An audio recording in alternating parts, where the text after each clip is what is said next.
Kembali lagi di Morning Zone dan masih bersama saya ada Mbak Siska. Hai. Dan kita masih ngebahas tadi soal ini ya kasusnya Lanjutan Fadel dan Laura. Laura. Nah, ini seperti apa sih Mbak? Sebenarnya kan kasusnya kita juga pengen tahu nih dari sisi atau dari kacamata hukum ya. Nah, sudah hadir bersama kita Bang Pablo Benua. Ya, praktisi hukum. Pagi, Bang. Ya, selamat pagi. Wah, luar biasa ini.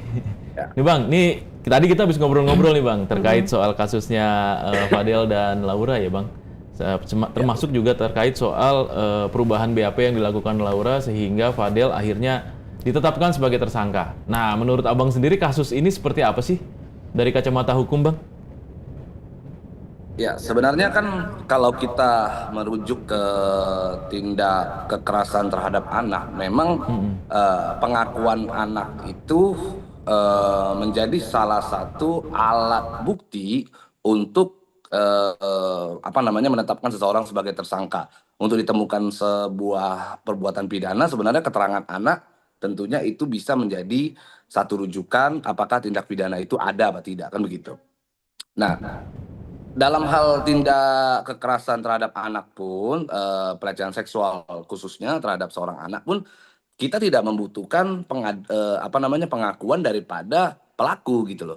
Jadi untuk menemukan adanya tindak pidana yang pertama tentunya harus ada visum dulu bahwa benar telah terjadi sebuah hal yang dapat akhirnya menghilangkan perawan seseorang gitu ya.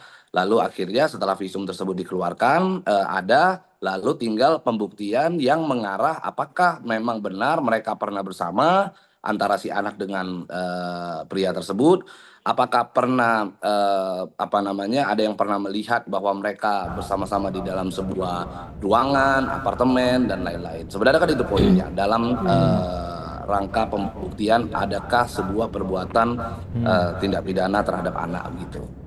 Itu sih kurang lebih.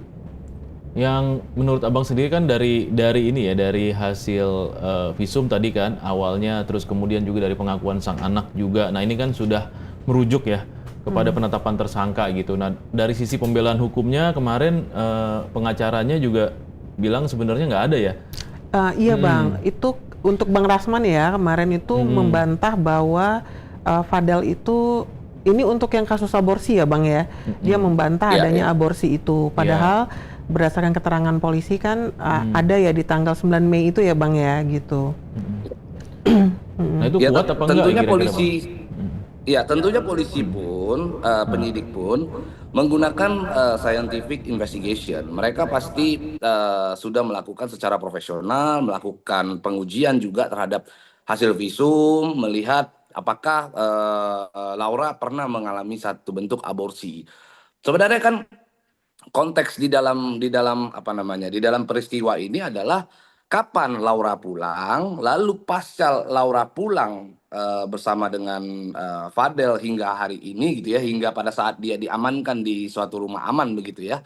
Apakah pernah memang Laura melakukan satu perbuatan aborsi? Dan kalaupun ada satu bentuk perbuatan aborsi, siapa yang mendampingi Laura? Itu harus diperiksa juga itu. Kalau memang ada Fadel diperiksa, ditetapkan sebagai tersangka. Kalau memang ada ayahnya Fadel, ada keluarganya Fadel, maka itu juga semua harus diperiksa. Apakah memang ada support dari sejumlah orang agar Laura melakukan perbuatan tersebut. Dan bisa disangkakan untuk pasal turut serta dan turut membantu juga. Bahkan kalau ada dokternya, tentu itu juga harus diperiksa dokter yang melakukan aborsi itu gitu. Nah, memang saya agak bertanya-tanya sebenarnya, memang dalam pemeriksaan ini, dalam penetapan tersangkanya Fadel, katanya ada aborsi, tapi belum pernah ada dokter yang saya tahu diperiksa gitu. Itu sih sebenarnya yang bertanya-tanya. Betul. Jadi kalau misalnya pun ada aborsi, seharusnya ada dokter, ada rumah sakit atau klinik juga yang akhirnya menjadi lanjutan pihak kepolisian untuk mengembangkan kasus ini gitu ya Bang? Benar, jadi harusnya kalau memang ini terkait dengan aborsi, maka harus ada dokter. Siapa yang mengetahui kejadian tersebut dan tidak mengadukan kepada pihak yang berwajib juga dapat ditetapkan sebagai tersangka. Lalu kalau ada klinik, nah itu juga bisa diperiksa. siapa yang membawa Laura ke sana, itu juga bisa diperiksa. Nah, ini kan kembali lagi berdasarkan eh, press release-nya kepolisian bahwa saya kemarin mendengar Laura itu katanya aborsi dengan cara yang tidak sengaja, katanya dengan cara meminum sebuah Obat. obat-obatan, akhirnya terjadilah aborsi itu kan gitu ya. Iya. Nah, kembali lagi kalau memang patokannya adalah obat-obatan, nah, harus mengarah kepada obat-obatan itu datang dari mana. Itu harus diperiksa juga. Oke. Iya, Apakah betul. didapat memang dari Fadel, apa didapati dari orang lain, kan begitu. Atau jangan-jangan obat-obatnya adalah obat-obatan yang mudah didapatkan di kita katakan di minimarket pun ada mungkin kan begitu. Ini yang harus kita telusuri lebih jauh gitu. Oke Bang, kalau misalnya nih ternyata obat-obatan itu datang dari, maksudnya didapatkan sendiri oleh Laura tanpa campur tangan Fadel dan keluarganya misalnya, berarti ini akan sangat berpotensi dong untuk misalnya tim kuasa hukum Fadel untuk memang mempolisikan dia seperti rencana yang mereka dengungkan beberapa waktu ini. Mempolisikan siapa? Mempolisikan Laura. Laura gitu maksudnya. Ya. Apa dasar hukum? Apa sebenarnya dasar hukum Laura dipolisikan lagi gitu ya? Gini, memang seorang anak di bawah umur ketika dia melakukan tindak pidana tetap dia dilekatkan sebuah pertanggungjawaban begitu. Yang memang harus apa namanya menjadi satu sanksi terhadap anak tersebut kan begitu. Tapi kita bisa ketahui bahwa hari ini logikanya tidak akan mungkin Fadel tersangka kalau Loli tidak tersangka. Dan ini sebenarnya isunya sudah muncul sejak jauh-jauh hari bahwa sebenarnya dari informasi yang kita dapat bahwa Laura pun sebenarnya sudah tersangka di dalam kasus ini gitu. Cuman tersangka dia sebagai seorang tersangka anak di bawah umur. Gitu. Kenapa tidak ditahan? Karena di dalam proses peradilan anak itu hanya boleh ditahan dengan maksimal 7 hari dan harus segera langsung dilakukan penyidikan dan lakukan peradilan jika pelaku pidana itu dilakukan oleh seorang anak kan gitu. Jadi kalau memang si apa namanya dari Fadel, dari kuasa hukumnya ingin melaporkan Laura, ya sebenarnya nggak usah repot-repot lagi melapor karena kan memang apa namanya dari rangkaian peristiwa tersebut tidak akan mungkin bisa dihilangkan gitu. Hak untuk seseorang melapor itu kan harus dikaitkan dengan hubungan kausalitas di dalam satu rangkaian peristiwa. Kalau di rangkaian peristiwa itu ternyata sudah ada apa namanya hubungan kausalitasnya antara Laura dengan si siapa namanya si Fadel, ya sudah, it's okay, itu tinggal dilanjutkan aja perkara yang sudah ada, nggak perlu lagi lapor gitu. Oke, berarti laporan itu sangat tidak diperlukan ya Bang ya? Ya saya kira tidak apa namanya tidak perlu lagi melapor, itu hanya akan habis-habis waktu.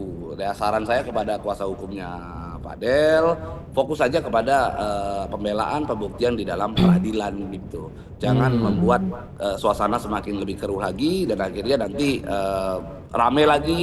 Kalau saya sih pada prinsipnya begini, ini perkara sudah menjadi perkara publik. Banyak mata yang memandang, banyak mata yang melihat, apalagi ini terkait dengan seorang putri dari Nikita Mirzani kan gitu. Jadi kalau memang dalam persoalan ini sebenarnya tugas berat daripada lawyer atau kuasa hukumnya Fadel adalah bagaimana saat ini mencari simpati yang sebesar-besarnya dari masyarakat. Karena apapun ceritanya opini publik sangat mempengaruhi di dalam proses peradilan kita begitu. Sehingga sangat tidak bijak ketika kemudian malah kontra dari publik gitu ya Bang ya? Iya, betul.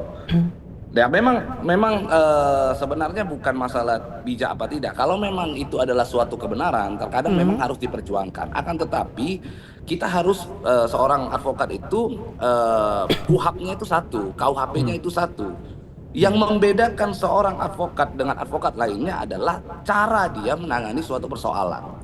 Maka di sana itu melekat ada yang namanya strategi. Strategi itu juga terbagi lagi, ada strategi dalam melakukan upaya hukum, ada strategi dalam berkomunikasi di ruang publik.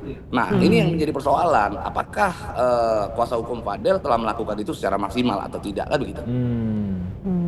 Oke. Dan memang pada akhirnya ya kasus ini sebenarnya sudah jelas di depan mata ya Bang ya. Tinggal bagaimana nanti di proses peradilannya gitu ya. Yang tadi abang maksud ya? Ya, Mm-mm. betul. Jadi di dalam proses peradilan ini pun, apapun ceritanya, kuasa hukum daripada Fadel harus berjuang keras mengambil simpati publik. Karena apa? Katakan pun Fadel Bersalah. terbukti bersalah, tetapi perannya tidak terlalu besar, misalnya ya, dalam hal aborsinya Laura. Ingat bahwa di dalam pasal pelecehan terhadap anak di bawah umur itu hukumannya paling minim itu 5 tahun begitu. Itu pun masih 5 tahun gitu, yang paling rendah gitu kan. Apalagi kalau ternyata memang perannya sangat besar sekali terhadap terhadap Fadel itu sendiri. Maka Iya, iya. memang kuasa hukum harus kerja maksimal lah di dalam persoalan ini gitu.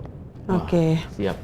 Bang, terima kasih banyak nih Bang ya waktunya. Oke. Kita udah cukup tercerahkan ini dengan pernyataan-pernyataan dan juga insight dari Bang Pablo. Terima kasih Ya, Bang. Nanti terima kita ketemu kasih. lagi Bang ngobrol-ngobrol ya Bang. Oke, siap. Iya. Terima kasih, Bang. Yo, thank you Bang.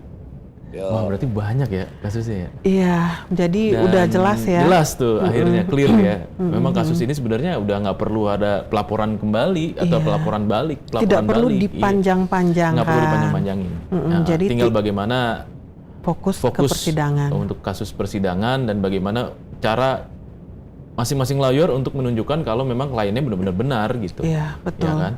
Bisa jadi Fadel juga tidak bersalah kan gitu. Namanya juga masih tersangka kan? Iya, betul. Iya.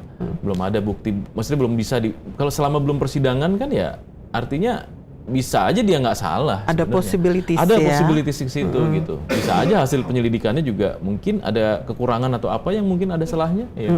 Kita betul. nggak tahu. Tapi ini menarik. Tadi benar kata Bang Pablo ini kasus publik ya. Jadi semua mata memandang.